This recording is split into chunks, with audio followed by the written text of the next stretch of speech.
Evangelho de João, capítulo 18, versículo 36, diz a palavra de Deus. Respondeu Jesus: o meu reino não é deste mundo. Se o meu reino fosse desse mundo, lutariam os meus servos, para que eu não fosse entregue aos judeus. Mas, agora, o meu reino não é daqui. Disse-lhe, pois, Pilatos: logo, tu és rei? Jesus respondeu: tu dizes que sou rei. Eu para isso nasci, e para isso vim ao mundo, a fim de dar testemunho da verdade. Todo aquele que é da verdade ouve a minha voz. Disse-lhe Pilatos: que é a verdade? E dizendo isso, voltou até os judeus e disse-lhes: não acho nele crime algum. Até aqui. Jesus fora levado até Pilatos para ser julgado. E nós sabemos que quando Jesus sair da presença de Pilatos, Jesus sai condenado à cruz. Jesus sai condenado à morte. Essa é a última vez que Jesus ele vai passar pelas ruas de Jerusalém. Essa é a última vez que Jesus, antes do seu sacrifício, vai pisar por algumas das pedras que tantas vezes ele pisou, quando ali ele ia adorar a Deus. E ali, naquele momento, ele está indo para oferecer a Deus a maior adoração que ele poderia oferecer. Quando Jesus está diante de Pilatos, o destino da humanidade está nas suas mãos. Quando Jesus está ouvindo Pilatos e ouvindo os murmúrios dos judeus, Jesus tem sobre si o peso do pecado de toda a humanidade. E Jesus tem nas suas mãos a responsabilidade da salvação de cada um de nós. E Jesus é inquirido por Pilatos, pois os judeus levam Jesus a Pilatos debaixo de uma acusação. E a acusação é que Jesus havia se proclamado rei.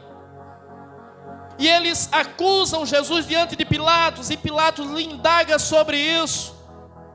Tu és rei, tu és o rei dos judeus? E Jesus pergunta a Pilatos: esse questionamento é teu?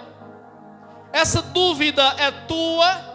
Essa pergunta vem de você ou alguém te disse isso? E Pilatos diz: eu não sou judeu. Logo foram os teus que me disseram. Logo foram os teus que te acusaram perante mim.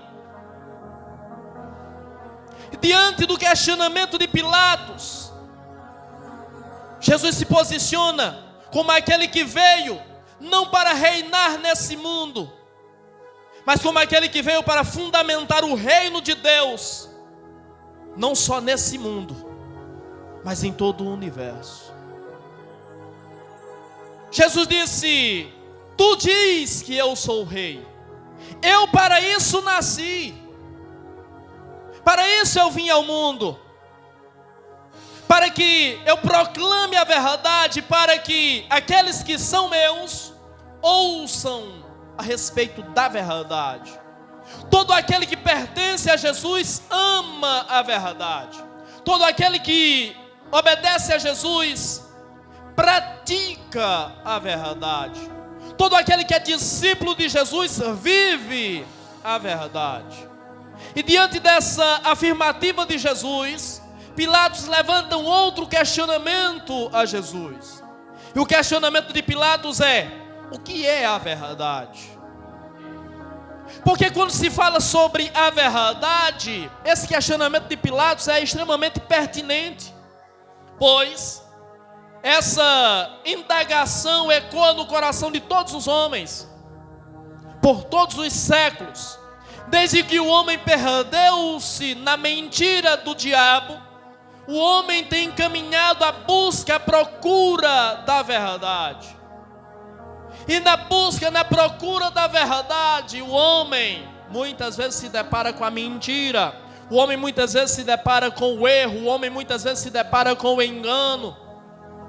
E muitas vezes o homem abraça a mentira confundindo-a com a verdade, achando que ela é a verdade. E muitos, na busca pela verdade, preferiram trocar a verdade de Deus pela mentira, como acusa o apóstolo Paulo escrevendo a sua carta aos Romanos, no capítulo 1, versículo 25. Os homens trocaram a verdade de Deus pela mentira, adorando e servindo a criatura ao invés de adorar e servir ao Criador. Muitos abriram mão da verdade para abraçar a mentira. E ao ouvirmos essa indagação de Pilatos, nós somos levados a pensar: que tom Pilatos usou nessa pergunta? Que motivação Pilatos usou nessa pergunta? Será que há em Pilatos sinceridade ao perguntar o que é a verdade? Será que Pilatos de fato está interessado em saber o que é a verdade? Será que há um tom sarcástico na voz de Pilatos? Será que há um tom de zombaria na voz de Pilatos quando ele pergunta sobre a verdade? Afinal de contas, está diante dele alguém que foi entregue para ser julgado por ele. Ele é a autoridade, ele é a lei. Na sua concepção, ele é a verdade. Aquilo que ele fala é lei. O que será que passa na mente de Pilatos? Talvez Pilatos tenha uma opinião distorcida do que é a verdade, uma concepção equivocada do que é a verdade. Talvez para Pilatos a verdade é ele mesmo. A sua voz, a sua palavra é a verdade. Alguns, ao longo dos séculos, têm questionado sobre o que é a verdade. E no pós-modernismo nasceu uma ideia de que não existe verdade absoluta. Ainda que os liberais digam que não há verdade absoluta, a verdade é absoluta. A verdade só pode ser absoluta. Ou existe verdade absoluta ou não existe verdade alguma. A verdade é irrefutável, a verdade é imovível, a verdade é a estrutura que o homem deve ter para que tenha uma vida plena, para que tenha uma vida próspera, para que tenha uma vida abençoada, para que tenha uma vida que agrade, que bendiga, que exalte e que glorifique a Deus. Ainda que se diga que a verdade é relativa, não, a verdade é absoluta. Toda a estrutura tem que ser absoluta, ou ela é absoluta, ou ela não é verdade. A verdade precisa ser absoluta. E a indagação de Pilatos continua: o que é a verdade? E algumas lições nós aprendemos sobre o que é a verdade. Olhando para o texto, nós percebemos algumas coisas que são verdades. E a primeira verdade que nós aprendemos nesse texto é que o homem está constantemente inclinado a rejeitar Jesus. Muitas vezes o homem não quer, alguns não querem rejeitá-lo, mas isso parece ser intrínseco ao homem, isso parece fazer parte da estrutura psicológica, emocional do homem. Isso parece ser algo que é uma realidade, a natureza humana, e de fato é. O homem constantemente está inclinado a rejeitar a Deus. Toda a inclinação do homem é para levá-lo para longe de Deus. Toda a inclinação do homem é para levá-lo a questionar a Deus. E o texto nos mostra exatamente isso. Homens que rejeitam Jesus como Filho de Deus, homens que rejeitam Jesus como Messias enviado por Deus, homens que rejeitam Jesus como o seu Deus, homens que rejeitam Jesus como o seu Rei. O homem inclina-se a rejeitar a Deus. Essa é uma verdade absoluta, uma verdade que para ela só há um remédio para que ela seja transformada: a submissão do homem, a inclinação do homem diante dele e a busca sincera e verdadeira a ele. Se o homem está inclinado a rejeitá-lo, O homem precisa ter uma busca intensa a Ele. Ou o homem busca-o intensamente, ou essa vontade, essa realidade, essa verdade o separará de Deus constantemente e cada vez mais. Essa verdade aumentará a cada dia a distância entre o homem e Deus. A nossa carne, a nossa natureza, a nossa realidade nos separa do nosso Deus. Então aprenda, você como homem natural, o seu intento é constantemente rejeitar a Deus. Por isso que a sua palavra diz: se você vive em espírito, ande em espírito, porque o Espírito, disse Jesus, nos conduzirá a toda a verdade. E a verdade irrefutável é que o homem de fato está inclinado a rejeitar a Jesus, mas Jesus veio dos céus para abraçar o homem, para reaproximar o homem de Deus. Esta é uma verdade absoluta que ninguém, absolutamente ninguém, pode refutá-la. Jesus tem trabalhado constantemente para nos reaproximar de Deus. E a sua obra maior, a sua obra máter, foi a sua exposição na cruz, no Calvário. Foi o seu sacrifício na cruz, no Calvário. Ele não só se sacrificou ali, mas ao longo dos séculos, o seu Espírito está conosco, nos sustentando, nos guiando a essa verdade. A verdade é que o homem tende a rejeitar a Deus, e os seus o rejeitaram. Não faça você o papel que os judeus fizeram, rejeitando. Não rejeite. Receba-o, abrace-o e viva para Ele. A segunda verdade que eu aprendo nesse texto é de que o homem, ele quer matar Deus. Qual é a ideia aqui? Mesmo quando Pilatos, ao conversar com Jesus, não vê em Jesus culpa alguma, crime algum, Pilatos propõe-se a açoitar Jesus e libertá-lo. E aí os homens incessantemente insistem para que ele possa matar Jesus. Quando levam Jesus a Pilatos, Pilatos diz: vocês devem julgar este homem. Julguem vocês esse homem. Vocês não são judeus, então julguem vocês esse homem. E a resposta daquele povo é aterrorizante. A resposta deles é: nós não podemos matar. Então quando eles dizem nós não podemos matar, eles estão dizendo com todas as letras qual é a intenção deles. Eles não querem castigar Jesus, eles não querem punir Jesus, eles não querem usar Jesus como exemplo para algum herege que eles poderiam conhecer. Não, o que eles querem é matar Jesus. E o homem, ele quer matar Deus. A inexistência de Deus é conveniente ao homem. Imagine você, se Deus não existisse, nós sabemos que Ele existe não apenas por fé, nós temos evidências da existência de Deus. Mas imagine se Deus não existisse, ao homem seria muito mais conveniente.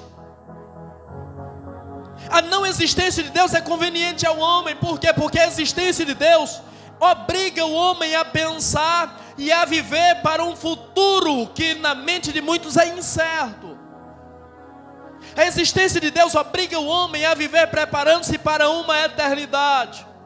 E nesse preparo para viver uma eternidade, o homem tende a olhar para aquilo que Deus deixou contido na sua palavra, os princípios e parâmetros estabelecidos por Deus, e busca se adequar a esses princípios, a esses parâmetros, para que ele possa então galgar uma vida coerente com a vontade de Deus, e assim possa passar a eternidade com Deus. Mas imagine se Deus não existe.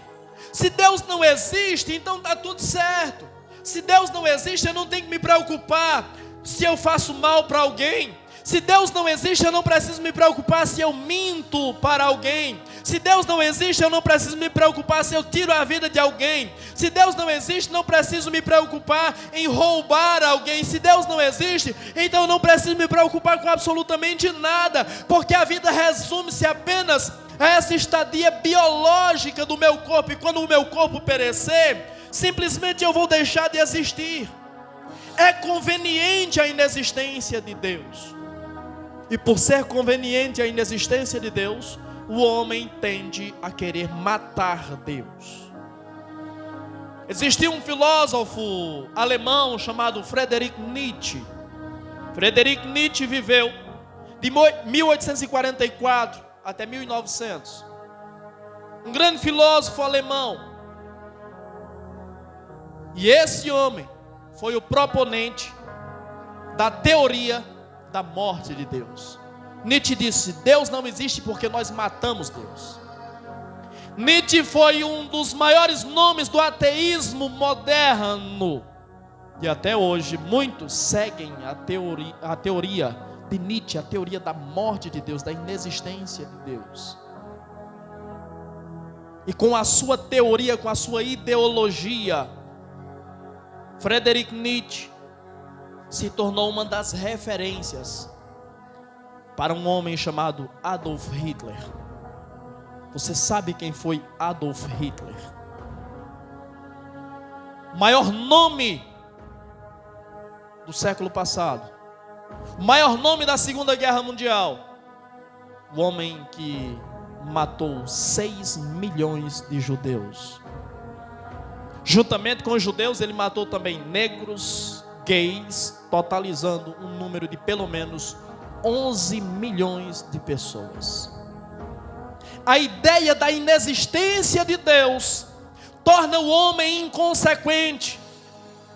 A tentativa de matar Deus, de tirar Deus da vida da humanidade, torna o homem um animal. Por isso, o homem, rejeitando Deus e trocando a verdade de Deus pela mentira, tende a viver essa mentira. Isso transforma ele em um animal, ou pior do que um animal, porque o animal age por instinto, o homem age por maldade. A inexistência de Deus é conveniente ao homem, mas quer queira Nietzsche ou não, Deus está vivo. Quer queiram os ateus ou não, Deus vive, Deus existe, Deus reina. Não há quem possa provar a inexistência de Deus, e não há quem possa fazer com que eu creia na inexistência de Deus, porque a maior prova da existência de Deus não está apenas no que Deus fez, não está apenas na natureza que Deus criou, mas a maior prova da existência de Deus para mim está no que Deus fez na minha vida, está no que Deus faz na minha vida, está no que eu vejo Deus fazer na vida de pessoas, está no exemplo que eu percebo quando eu vejo homens que são os mais terríveis possíveis, mas quando encontram com Ele, tem a sua vida transformada, tem a sua vida restaurada, tem a sua vida modificada, passam a viver uma nova vida em sociedade. Homens que já haviam sido rejeitados pela sociedade, homens que a sociedade desejava a inexistência deles, passam a viver em sociedade. Nenhum milagre pode ser comparado ao milagre da conversão. E o milagre da conversão é um ato genuíno, gratuito e exclusivo de Deus. O homem não converte-se porque ele compreendeu que ele é mau. O homem não converte-se porque ele tem noção do que é a perdição. O homem converte-se porque o Espírito Santo de Deus o convence do pecado, da justiça e do juízo. O homem natural tende a rejeitar Deus, o homem natural tende a desejar a inexistência de Deus. Então Deus, pela sua infinita graça e misericórdia, através do seu Espírito, nos convence que nós somos pecadores e que um dia nós seremos julgados por Ele. E se nós não alcançarmos nele a salvação, desse julgamento que nós passaremos com Ele, nós seremos lançados na perdição eterna. Deus existe, Deus vive. Se os homens querem matar Deus, a terceira verdade que eu aprendo é que Deus jamais morrerá. Deus prevalece, Deus sempre prevalece, Deus sempre continuará vivo, Deus sempre continuará existindo. Ainda Jesus, como homem, tendo a sua vida ceifada de si, Ele disse: ninguém tira a minha vida de mim, mas eu a dou e dou para tornar a recebê-la. Ninguém pode matar Deus. Deus está sempre controlando tudo. Ninguém pode tirar a vida de Deus, porque Deus prevalece sempre. Deus prevalece sobre tudo, em nome do Senhor Jesus Cristo. O que o homem não percebe é que Deus, Ele está comandando tudo. Deus está no controle de tudo. Os judeus o traíram, os judeus o entregaram, Ele está nas mãos de Pilatos, está sendo julgado. Ele vai sair dali condenado, ele vai enfrentar açoites, ele vai enfrentar o martírio, ele vai enfrentar a cruz, ele vai enfrentar a morte. E na nossa concepção, ele perdeu. Na concepção do homem natural, ele perdeu. Mas uma verdade irrefutável que nós aprendemos é que Deus não morre. Ninguém pode matá-lo. Ele sempre prevalece. Ele está controlando cada etapa do processo. Ele está controlando tudo. Ele está dominando tudo. E o homem que pensa que venceu Deus está redondamente enganado. Ninguém pode prevalecer contra Ele. Jesus, diante de Pilatos, Jesus afirma o que é a verdade. E a verdade é que Jesus é filho de Deus. E como sendo filho de Deus, Jesus se torna instrumento de Deus. E como filho de Deus, Jesus não vai retroceder na sua missão. Uma verdade irrefutável é que nós somos filhos de Deus. Ele nos adotou e se fez nosso Pai. Como filhos seus, nós somos instrumentos nas suas mãos. Então, se somos instrumentos, Ele se utiliza de nós da forma que Ele quiser. E se nós somos filhos seus, nós não retrocedemos na nossa missão. Nós continuamos na nossa missão. Sabe por quê? Porque uma verdade irrefutável que está contida nesse texto é de que as circunstâncias não descaracterizam o Filho de Deus. As circunstâncias que o Filho de Deus passa não descredibilizam Ele diante de Deus. As circunstâncias que o Filho de Deus passa não tiram a sua essência. As circunstâncias que o Filho de Deus passa não fazem Ele deixar de ser o que Ele é. Jesus pode estar sendo preso, Jesus pode estar sendo julgado, Jesus pode estar sendo açoitado, Jesus pode estar sendo rejeitado, Jesus pode estar sendo crucificado.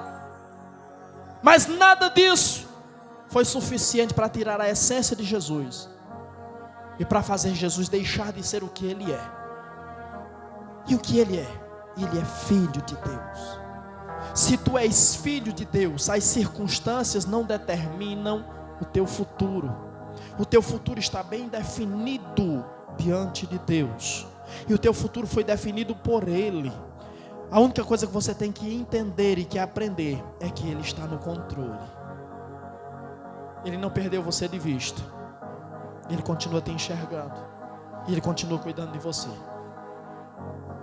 Ainda que Ele te deixe sofrer por um tempo, ainda que Ele te deixe enfrentar o martírio, ainda que Ele te deixe enfrentar a angústia, ainda que Ele te deixe enfrentar a dor, Ele sabe o que está fazendo. Ele está no controle. E Ele só vai deixar a angústia te afligir até o teu limite. Porque a angústia é maior, o sofrimento maior e a dor maior, Jesus enfrentou por você. Jesus enfrentou a morte. Mas o que o texto nos mostra é que a verdade que Pilatos não conhece é que Deus prevalece contra a morte. Deus sempre prevalece. Quantas nações ao longo dos séculos tentaram exterminar Deus, tentaram tirar Deus da sua vida, do seu convívio, mas Deus sempre prevalece. Existem países hoje que querem expulsar Deus, que querem expulsar a fé, que querem expulsar a crença em Deus. Mas Deus, ainda assim, nesses países, encontra guarida, encontra morada. Há países em que os cristãos estão sendo perseguidos. Há países em que os cristãos estão sendo mortos, estão sendo torturados. E acredite você ou não, é assustador o crescimento, o avanço do Evangelho nesses países. No meio da dor, no meio da angústia, Deus prevalece. No meio da perseguição, no meio da rejeição, Deus prevalece. Porque a rebeldia do homem não é maior do que o seu anseio por Deus. A rebeldia do homem é insaciável, mas o seu anseio por Deus é infinitamente maior. A sua sede de Deus, a sua necessidade de Deus é infinitamente maior. Quando se está debaixo das mãos de um tirano, a única alternativa que se tem, a única esperança que se tem, o único refúgio que se tem é refugiar-se em Deus, é encontrar alento em Deus. Então, ainda que a dor esteja prevalecendo, com absoluta certeza, Deus está lá. Deus continua agindo ali. A outra verdade irrefutável que nós aprendemos desse texto está em quando Pilatos pergunta para Jesus: de onde és tu? E Jesus fica em silêncio. Jesus não responde nada. Pilatos lhe questiona e diz: você não me responde nada? Você não sabe que eu tenho poder para te crucificar e eu tenho poder para te soltar? A essa pergunta Jesus responde, e a resposta de Jesus é: nenhum poder teria sobre mim se do céu não te fosse dado. Guarde isso. Pilatos aqui representa o mal. O mal está personificado em Pilatos. E Jesus está dizendo: nenhum poder teria sobre mim se do céu não te fosse dado. A verdade irrefutável é: Pilatos não é o que Pilatos imagina ser. Pilatos não tem o poder que Pilatos imagina ter. O mal não é o que o mal imagina ser na sua vida. O mal não tem o poder que ele imagina ter na sua vida. O mal não pode prevalecer contra você, a menos que do céu lhe receba ou lhe seja dada essa permissão. Então aprenda isso. Diante da aflição, diante da angústia, diante da oposição, o mal não tem o poder destrutivo que pensa ter. Então não dê a ele esse poder, não dê a ele esse crédito, não dê a ele essa crença. O mal não pode prevalecer contra você. Foi Jesus quem disse: o mal não pode prevalecer contra o Filho de Deus. O mal não pode impor sobre o Filho de Deus a derrota, porque nenhum poder te foi dado, ou nenhum poder teria sido do céu não tivesse sido dado a você. Bem disse já Martinho Lutero, quando ele disse que até o diabo é diabo de Deus. Até o diabo, quando Deus quer se utilizar dele, se torna instrumento nas mãos de Deus. Não dê ao diabo o poder que ele não tem. Não dê ao diabo o crédito que ele não tem. Foque naquilo que realmente importa: Deus, o seu poder e a sua fidelidade para com você, em nome do Senhor Jesus Cristo. Jesus sabe que Pilatos não tem poder sobre a sua vida. Isso é de extrema importância para o Filho de Deus, saber que o mal não tem poder contra a sua vida. Guarde isso no seu coração. O mal não tem poder sobre a sua vida. O mal é alimentado pelo nosso medo. Enquanto você tiver medo, o mal será grande contra você. Mas a partir do momento que você depositar a sua fé, a sua confiança em Deus, o mal simplesmente desaparecerá e nem o mal poderá te fazer. Qual é o perigo que o homem corre em não saber qual é a verdade? A pergunta continua: o que é a verdade? Qual é o perigo que o homem corre em não conhecer o que é a verdade? Não conhecer a verdade leva o homem a abraçar a mentira. Não conhecer a verdade leva o homem a viver a mentira. E o homem, quando vive a mentira, quando abraça a mentira, quando ama a mentira, quando pratica a mentira, quando faz a mentira a sua verdade, a Bíblia diz em Apocalipse capítulo 22, versículo 15, ele vai ficar fora da cidade santa. Ele não poderá entrar nas portas que o conduzirão à eternidade com Deus. O que o homem pode perder ou sofrer por não conhecer a verdade? Observe que quando Pilatos pergunta para Jesus: o que é a verdade? Jesus não lhe responde. Porque quem não é sincero, quem não busca de fato a verdade, não terá resposta. O risco do homem não conhecer a verdade e não querer viver a verdade é que ele ficará sem respostas de Deus.